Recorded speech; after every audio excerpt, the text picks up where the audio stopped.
Right, Nick, thanks for your time today. We've been speaking to Nick about the meetings and events industry and trying to predict the future in terms of where and when we will be able to have events again and how we should be preparing for them. For those of you that haven't seen it, there's a great blog on our website. If you go along there where Nick gave us an interview.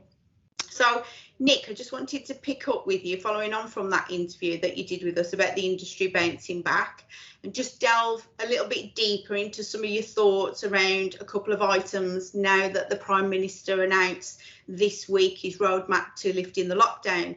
So since that's happened, has your current thinking changed? What are you thinking now? Hi, Kerry. Good to see you. Firstly, can I start? I feel very honoured that people keep referring to me as some industry expert. And I don't feel that I am.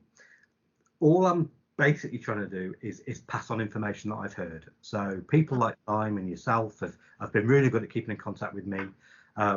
We've been sharing ideas and sharing thoughts, but unfortunately I'm not a fortune teller. So I'm only looking at giving you kind of opinions from an optimistic point of view, from evidence that we've seen both in the UK and around the world, and basically what we think it's going to look like. If we start off with some facts, I think there's definitely some pent-up demand.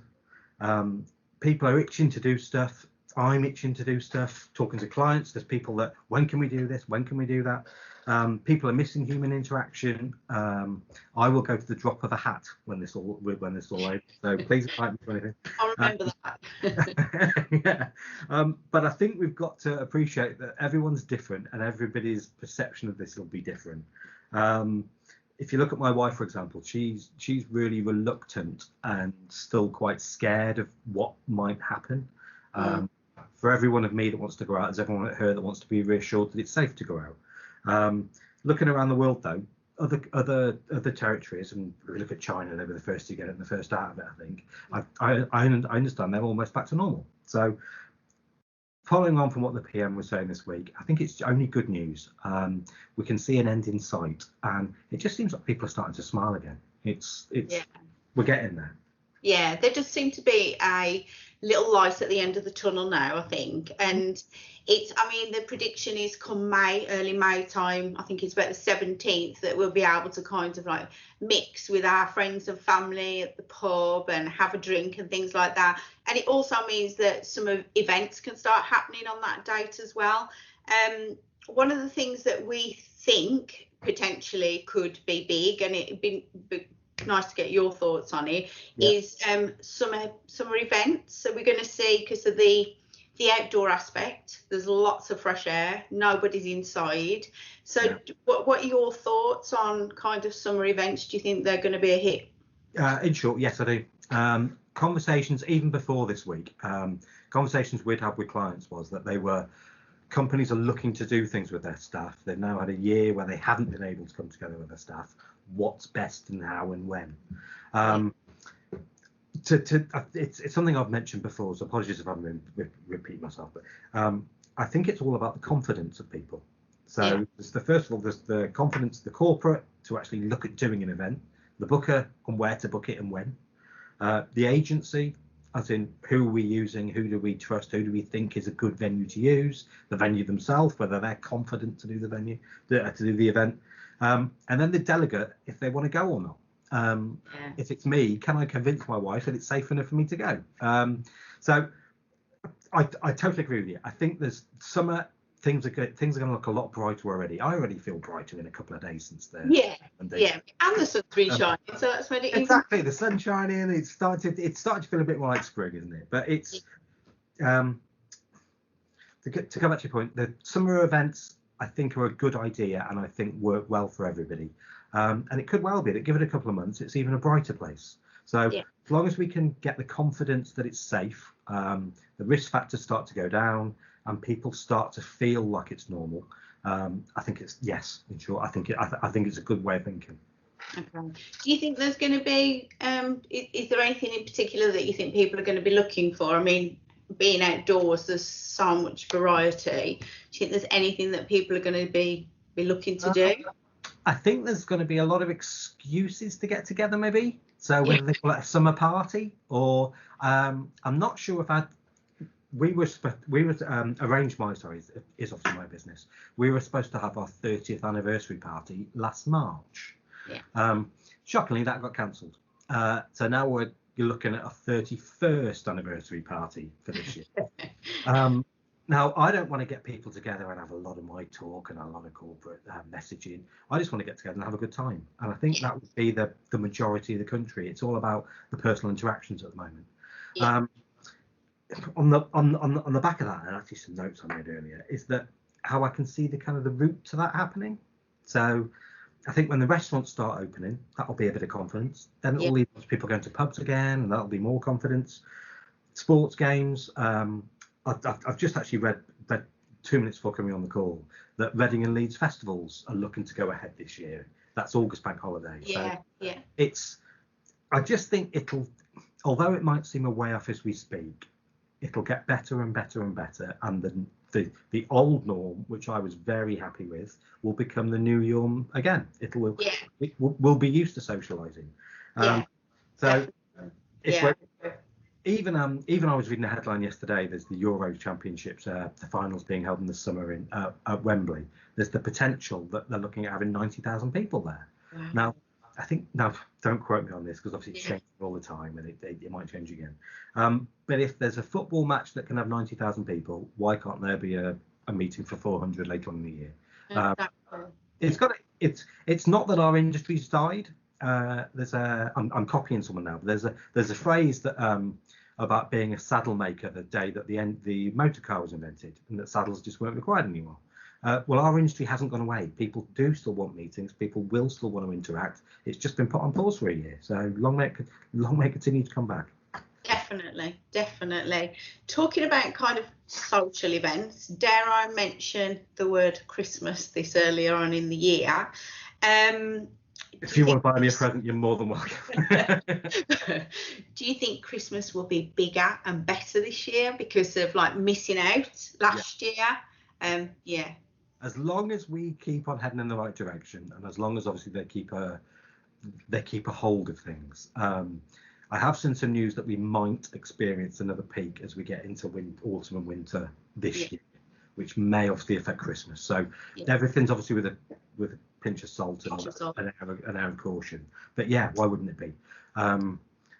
If anything, personally now, I really missed all the interactions from Christmas. We're really lucky in our industry where we get to go to loads of Christmas do's and loads of Christmas things. And I genuinely missed that and the interaction. So I think this year everyone will be looking to make up for it. Definitely, fingers crossed on that one. I'm just going to refer back to some of the interview that you did, and we talk about people coming back into work. So for us at LVP, we had quite a few of our team on furlough throughout the lockdown, and they rejoined us back in January. And it's nearly 12 months that they've been out of their regular job, and that is a long time to be out of your regular job. And it's kind of we've gone through getting our team back up to speed about what's happening in our venues and reintroducing them back to the culture of work. You mentioned that you're going to be skilling your team as they come back into the business. What sort of different skills do you think they're going to need moving forward? To tell you what we're doing honestly, we're looking at cross training. We're arrangeMY, obviously a business travel agent with a strong venue finding arm.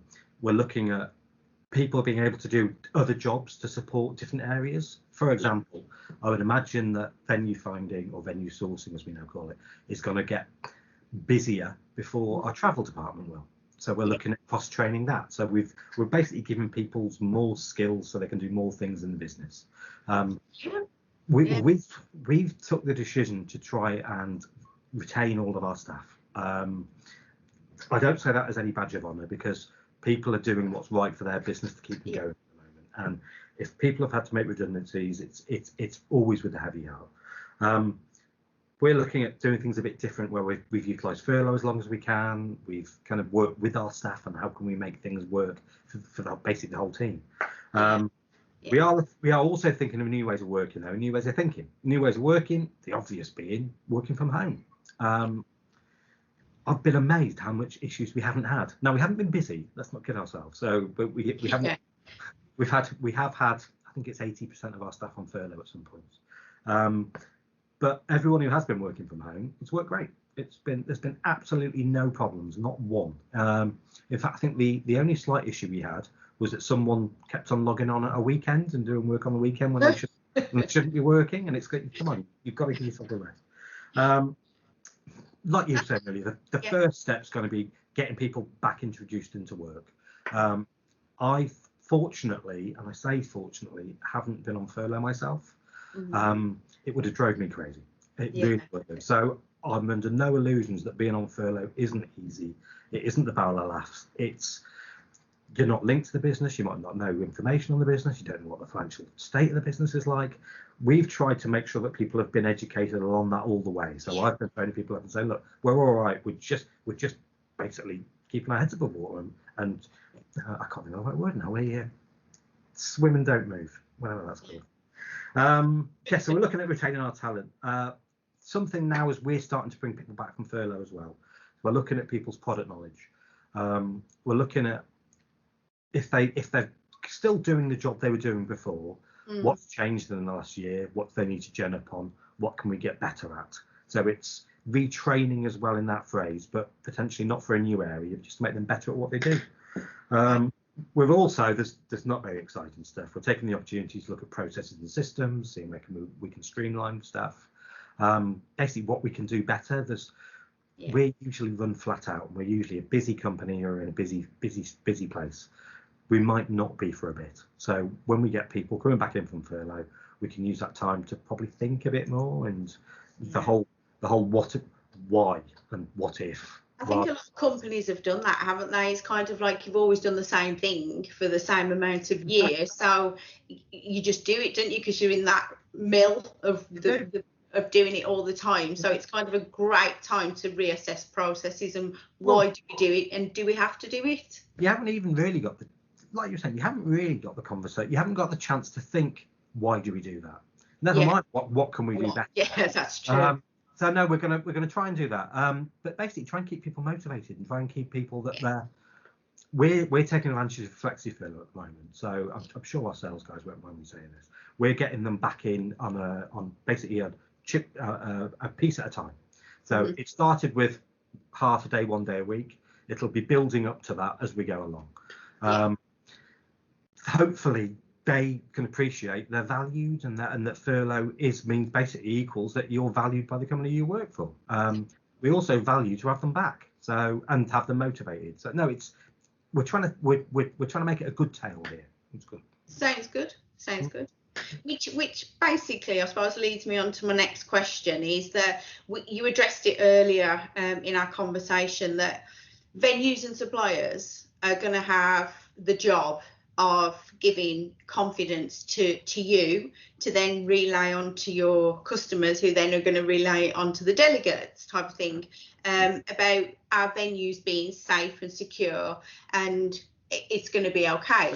I'm hoping that we will be able to come back into your offices and start talking to you again about what we're doing in our venues, and also inviting you along to experience some of them as we've done in the past. Can't wait. Not me. I think the education piece has always been about where we are, how big we are, and what we can take, and what the price is. I think personally that's going to change slightly on the education piece for the rest of the year, at least at the moment. What do you think is going to be important for suppliers to be educating your team on, and what's the effective way of doing it? How can we do that? Because if we can't come in right now, there's a lot of virtual education pieces going around. Does that work? Yeah, Lime have been good at this to begin with, to be fair. So I'm not being paid for this interview, so I don't need to say that. You've been communicating with us really well, and you've been communicating about passing on to me, however, this is how it's come across anyway. Passing on the message of it's safe, and this is how we're making things safe. It's all about mitigating the risk so that people can feel comfortable to come, like we were talking about earlier, people can feel comfortable to book a meeting in one of your venues. So it's passing on that information in as simple a way as possible. What we're not after is reams and reams of paper. I know Lime are doing some kind of short, sharp. Yes. There's more information if you need it, but you don't need to have every 40 pages. Yeah, that's it. So that's going to come more, particularly as we start opening up the industry again, because that's what people will be looking for, and they'll look and be able to evidence it. And equally, if you're someone looking at booking one of your venues using arrangeMY, you're going to want that detail yourself and have that to pass on to people who may ask for it. So it's passing on that information. The other thing just to point out is that risk can take many forms, and it's the financial risk as well. So we're going to be wanting to promote the flexible cancellation terms, the COVID policies people have in place now, and now basically you can book without being scared of booking. You're still going to be able to have the message that we'll be promoting to our clients' online venues is that it's safe, it's flexible, we're looking to work with you, not against you. Which I must admit, I think the whole industry's done really well on. If we look back to April, May last year, I can't think of one venue that wasn't looking to work with us on cancellation terms and rebooking. So no, it's to not get move away from question, but I think it's seen our industry shine a little bit as well, and we should be proud of it. Definitely. Well, Nick, that's all the questions that I've got for you today. I just want to say thank you so much for your time, and onwards and upwards for both of us, eh? I'll let you know when I get that haircut. It can't be far away. Lovely. Thank you, Kerry. Good to see you. Thank you. Thanks. Thanks, Luke.